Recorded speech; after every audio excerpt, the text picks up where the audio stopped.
아브라함과 다윗의 자손 예수 그리스도의 계보라. 아브라함이 이삭을 낳고 이삭은 야곱을 낳고 야곱은 유다와 그의 형제들을 낳고 유다는 다말에게서 베레스와 세라를 낳고 베레스는 헤스론을 낳고 헤스론은 람을 낳고 람은 아비나답을 낳고 아비나답은 나손을 낳고 나손은 살몬을 낳고 살몬은 라합에게서 보아스를 낳고 보아스는 루색에서 오벳을 낳고 오벳은 이새를 낳고 이새는 다윗 왕을 낳으니라. 다윗은 우리아의 아내에게서 솔로몬을 낳고 솔로몬은 르호보암을 낳고 르호보암은 아비야를 낳고 아비야는 아사를 낳고 아사는 요사밧을 낳고 요사밧은 요람을 낳고 요람은 우시야를 낳고 우시야는 요담을 낳고 요담은 아하스를 낳고 아하스는 히스기야를 낳고 히스기야는 므낫세를 낳고 므낫세는 아몬을 낳고 아몬은 요시야를 낳고 바벨론으로 잡혀갈 때 요시야는 요고냐와 그의 형제들을 낳으니라.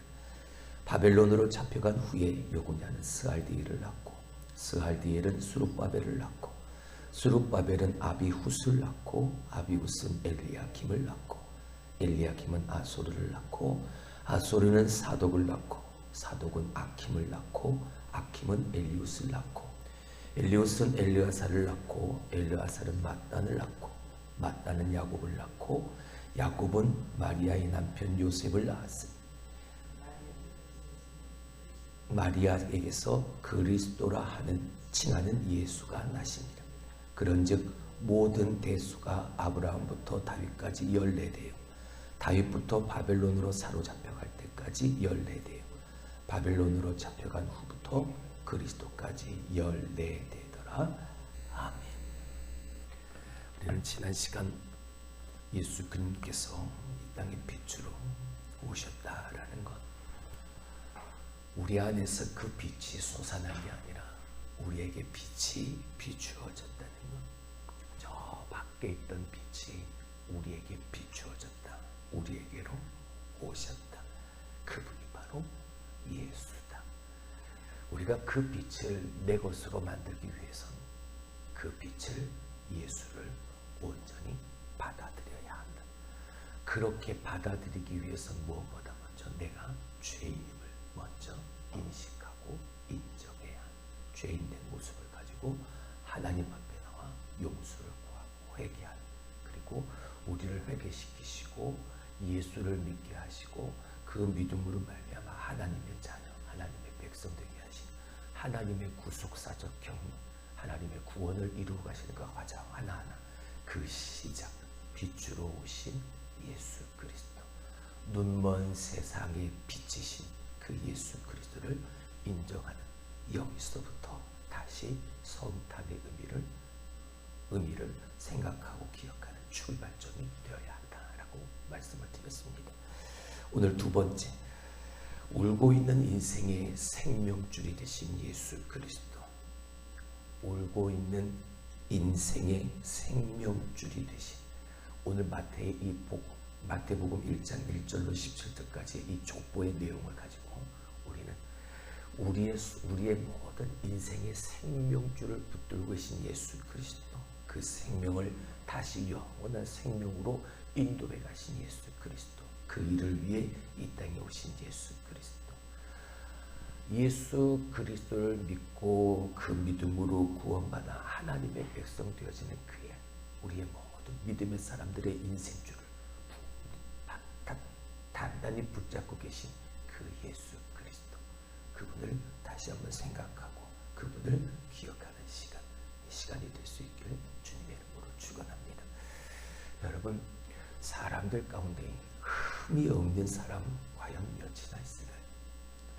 감사하고 또 감사하고 또 감사한 것은 흠투성이의 인생들 나지만, 우리들이지만, 그럼에도 불구하고 예수님의 이 땅에 오심은 그런 우리들을 하나님의 예수님의 은혜의 식탁에 우리를 다 둘러 앉히셨다는, 할렐루야.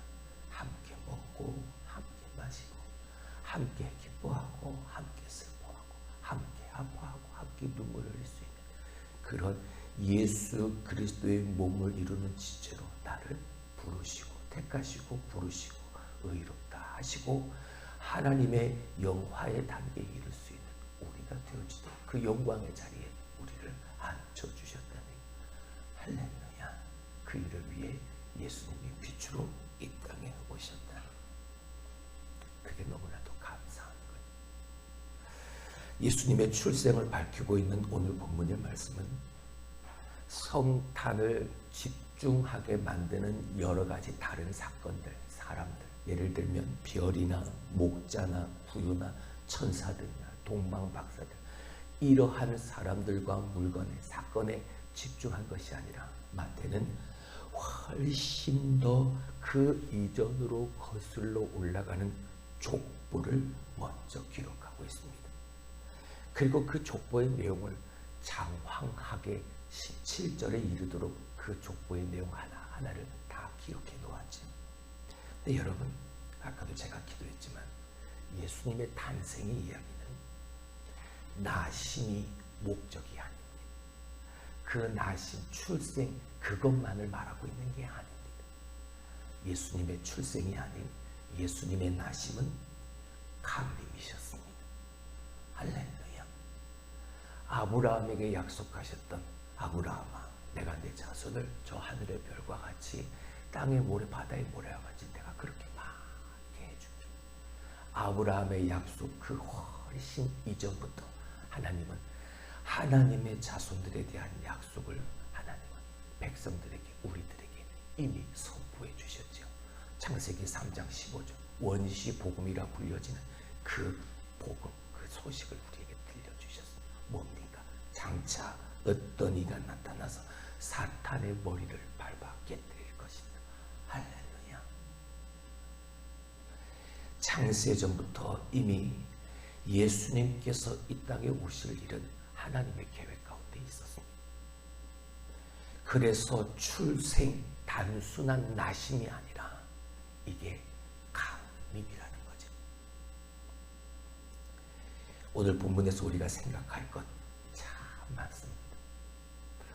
족보는 성탄과 기독교에 대해서 무엇을 가르쳐주고 있는지, 특별히 오늘 본문은 이 족보를 통해서 마태가 말하고 있는 것, 그리고 족보를 기록해 놓고 마태가 잠깐 뒤로 물러서 말하고 있지 않는 것, 오늘은 그 많은 의미들이 있지만 그 두 가지만은 살펴보려고 합니다. 족보, 이것을 통해서 마태가 족보를 기록해 놓고 잠깐 숨어 있는 그 내용, 첫 번째는 복음은 충고가 아니라는 것. 예수님의 나심은 충고가 아닙니다. 마태는 예수님의 이 탄생의 이야기를 신화나 전설처럼 아주 먼 옛날에 이러한 일이 있었다, 예수님이라는 사람이 이렇게 탄생을 했다 라는 그러한 이야기로 시작하지 않습니다. 1장 1절 아브라함과 다윗의 자손 예수 그리스도의 계보라. 할렐루야. 예수님의 정체, 예수님의 행적, 이 모든 것들은 다 역사적 근거가 있다라는 거죠. 예수님은 허구가 아니라 예수님은 역사적 실존 인물이었고, 예수님의 행적은, 그 행위는 역사적으로 실제로 반드시 있었던 사실임을 마태는 말해주고 있습니다. 여러분, 이게 왜 중요할까요? 충고가 뭡니까? 충고는 내가 해야 될 일을 조언해 주는 것이 충고지. 근데 소식은 뭡니까? 이미 진행되어지고 이미 실행되어진 그 일을 전하는 것, 그게 소식이죠. 충고는 우리에게 뭔가를 해내라고 촉구합니다. 근데 소식은 이미 행해진 그 일을 네가 알고 그에 맞게 네가 반응하라고 촉구하는 것이, 그게 소식입니다. 충고는 모든 것이 그것을 듣고 나의 행동에 달려 있습니다. 그런데 소식은 이미 누군가가 그것을 다 했다, 라는 여기에 초점을 맞추고 있는 거예요. 누가복음 2장 10절은 이렇게 우리에게 말합니다. 천사가 이르되 무서워 말라. 보라, 내가 온 백성에게 미칠 큰 기쁨의 좋은 소식을 너희에게 전하노라. 할렐루야. 그렇습니다. 예수님의 이 세상에서의 탄생, 그 나심은 기쁜 소식, 복음의 기쁜 소식, 좋은 소식이었던, 이미 이루신 그 일을 전해준 겁니다. 성탄에 관한 성경의 이야기는 실제로 있었던 일, 복음을 우리에게 전달해 주는 소식. 할렐루야. 우리가 해야 될 일은 우리가 해야 할 일에 대한 그런 막연한 이야기가 아니라 하나님이 하신 그 일을 우리에게 전해주는, 그리고 그 일이 우리에게 막역함이 되어지는 바로 그 역사적 사실이라. 하나님의 아들이 세상에 태어나신 것, 그게 진리고 그게 기쁜 소식이라고. 구원은 우리 스스로가 만들어내는 것이 아니라 우리를 구원하러 그분이, 하나님이, 예수님이 이 땅에 오신 것이라고. 하나님이 하셨다고. 다른 종교의 창시자들, 그들은 서로 그들이 말하는 방식만 다를 뿐이지, 내가 너에게 영적 진리에 이르는, 영적 실체에 이르는 그 길을 내가 보여줄 테니까 그대로 다 행하라, 이걸 가르치죠. 방식은 서로 다르지만. 근데 이거는 아까 말씀을 드렸던 충공합니다. 근데 예수님은 친히 오셔서 내가 그 바로 영적 실체다, 내가 길이요 진리요 생명이다, 이건 소식이에요. 하나님이 정말 인간이 되셨습니까? 예수님이 정말 나를 위해서 이 땅에서 사셨고 고난 당하셨고 십자가에서 죽으셨습니까? 정말 무덤에서 부활하셔 다시 사셨습니까? 오늘 성탄의 이 이야기가 아주 먼 옛날에 라고 시작되어지는 그런 감동적 충고에 그쳐진다면, 역사적으로 가장 위대한 사건, 이 소식의 발표가 아니라면 이 모든 것은 다 허튼 소리가 되어질 수밖에 없는 거죠. 예수님의 이 족보를 통해서 마태가 말하고 있지 않은 것, 숨겨놓은 것은 바로 그것입니다. 복음은 충고가 아니에요. 복음은 큰 기쁨의 좋은 소식입니다. 자, 그러면 마태가 이 족보를 통해서 말하는 것이 무엇인가? 예수님은 우리를 부끄러워하시는 분이 아니다라는. 먼저 이 복음서를 쓰고 있는 마태가 살던 당시 문화적 배경. 지금은 이 현대는 개인주의적 문화 속에서 나 한 사람의 나의 학력과 경력, 실적을 내가 그것을 가지고 다른 사람들에게 스스로 홍보하고 추천하는 개인적 문화가 팽배한 그런 시대죠. 근데 당시 이 마태 당시의 그 문화적 배경은 가족 중심의 공동체 문화였습니다. 한 개인이 중요한 게 아니죠. 여러분, 이 본문은 오늘 족보지만 사실은 그 사람의 이력서가 되어지기도 하는 겁니다. 우리의 집안, 우리의 형통, 우리 혈통, 우리의 가문, 즉 나와 직접적으로 관계되어진 사람들로 구성되어져 있는 나의 이력서인 거예요.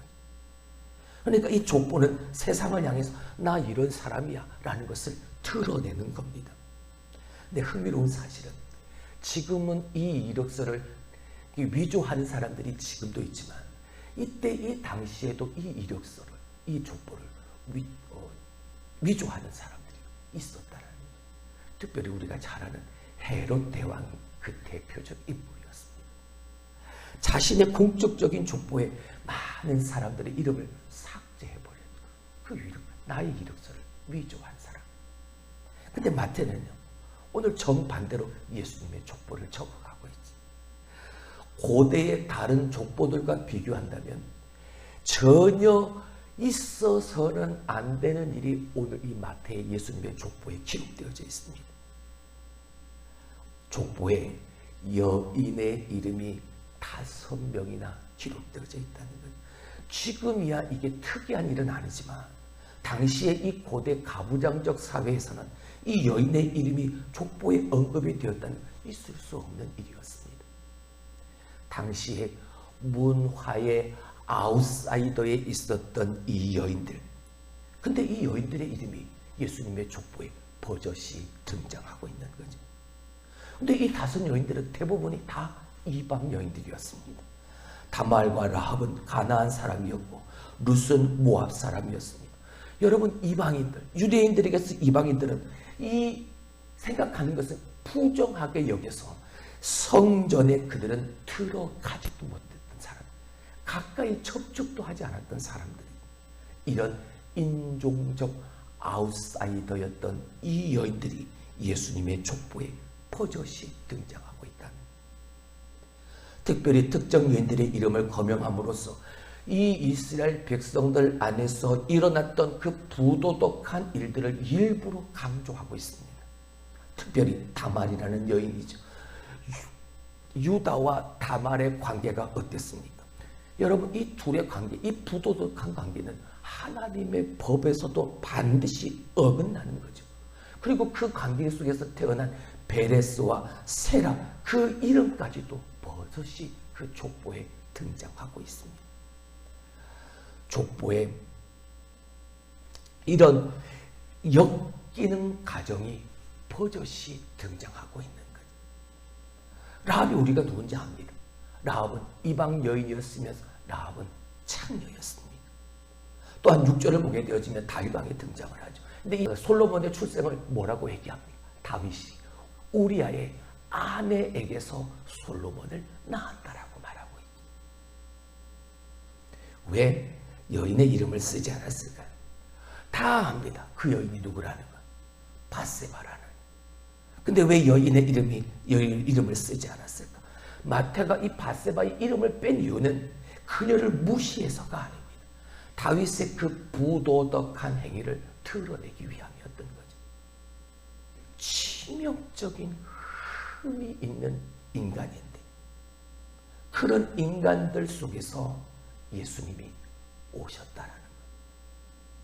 도덕적 아웃사이더, 문화적 아웃사이더, 인종적 아웃사이더, 성적 아웃사이더. 모세의 율법에 따르면 하나님의 존전에 어느 누구도 나아갈 수 없는 사람들이었습니다. 근데 오늘 마태는 그들을 예수님의 조상으로 버젓이 드러내고 있는 거죠. 오늘 마태가 말하고 있는 게 뭡니까? 하나님의 법 앞에 배제되어질 수밖에 없는 흠이 많은 사람들이라 할지라도 얼마든지 예수님의 가족이 될 수 있다. 행위가 중요한 게 아니다. 혈통이 중요한 게 아니다. 회개하고 예수님을 믿기만 하면 그 예수님의 은혜가 우리의 모든 죄를 다 덮고 예수님과 연합할 수 있게, 연합할 수 있다. 이걸 말하고 있는. 착한 사람은 받아들여지고 악하고 나쁜 사람은 배제하는 것이 아니라 누구든지 예수 그리스도의 은혜로 받아들여질 수 있다. 예수님이 하신 일들을 우리가 믿기만 하면, 예수님을 믿기만 하면 우리도, 흠 많은 우리도 예수님의 은혜의 식탁에, 그 잔치 자리에 하나님 앞에 설 수 있다. 이걸 말하고 있다. 예수님의 은혜가 필요 없는 사람 아무도 없습니다. 반대로 예수님의 은혜를 받을 수 없는 사람도 아무도 없습니다. 누구나가 다 받을 수 있습니다. 회개하고 믿기만 하면. 이걸 말하는 겁니다. 예수님 안에서는 창녀와 왕, 남자와 여자, 유대인과 이방인, 서로 다른 인종이나 민족, 도덕적인 사람, 비도덕적인 사람 다 대등합니다. 똑같이 잃어버린 죄인이고 똑같이 사랑받고 받아들여집니다. 그렇습니다. 예수님은 우리를 절대 부끄럽게 여기지 않으십니다. 히브리서 2장 11절을 보면 거룩하게 하시는 이와 거룩하게 함을 입은 자들이 다 한 근원에서 난지라. 할렐루야.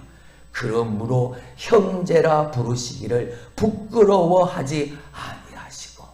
마태는 이 예수를 지금 우리에게 말해주고 있습니다.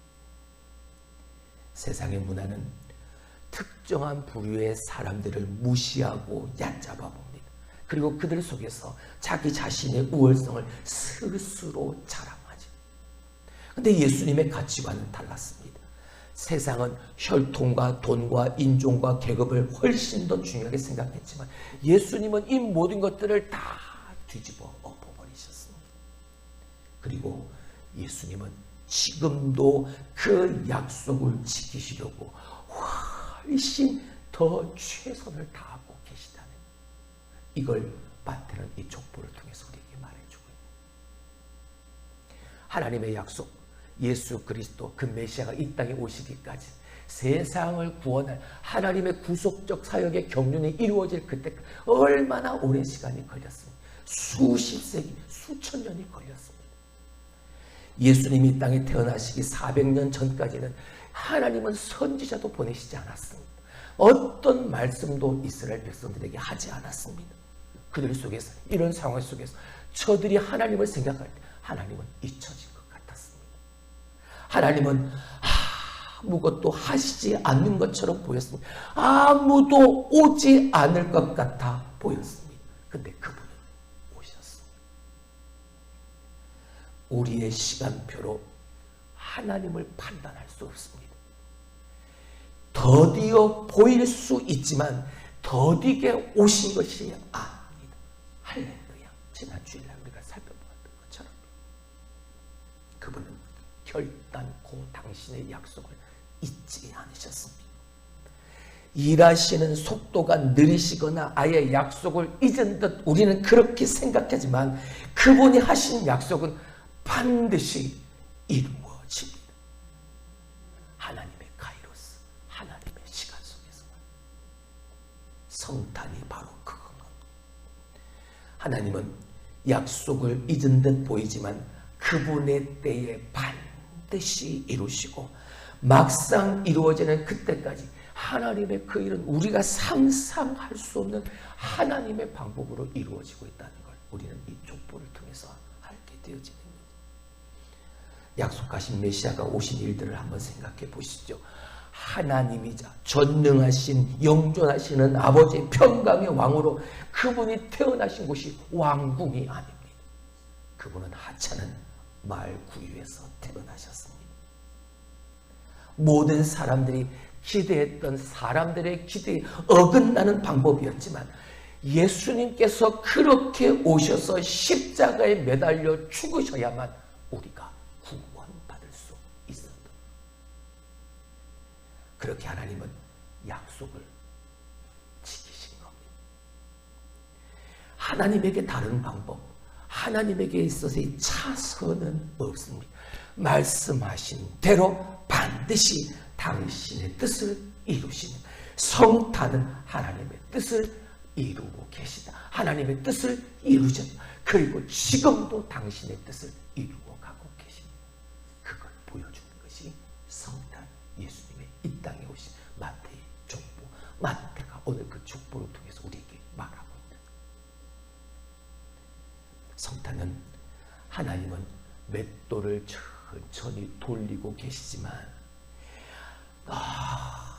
너무나도 고운 가루를 만들어내시는 그게 성탄의 의미예요.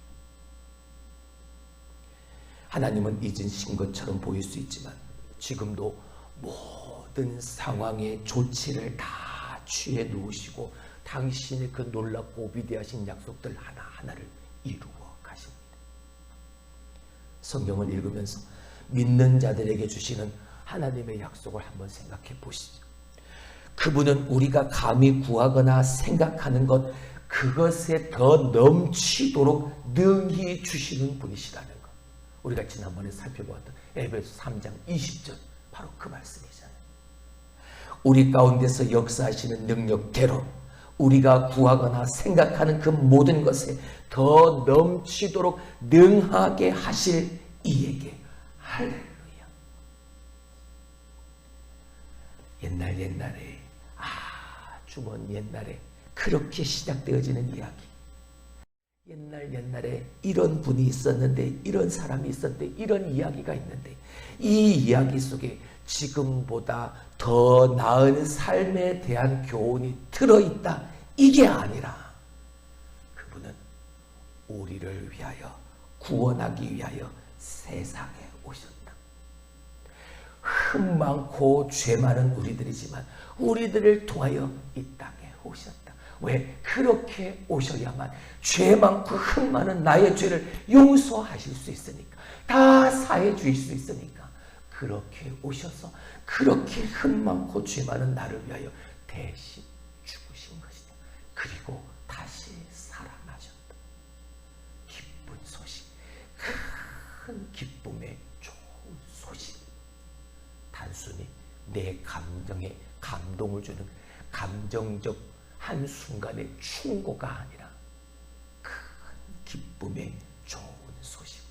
그분이 그렇게 우리에게 오셨다. 그리고 지금도 그 일을 이루어 가고 계신다. 그분은 우리 흠 많은 우려도 당신의 그 은혜의 식탁에 우리를 다 둘러 앉히시는 분입니다. 회개하고 믿고 돌아오.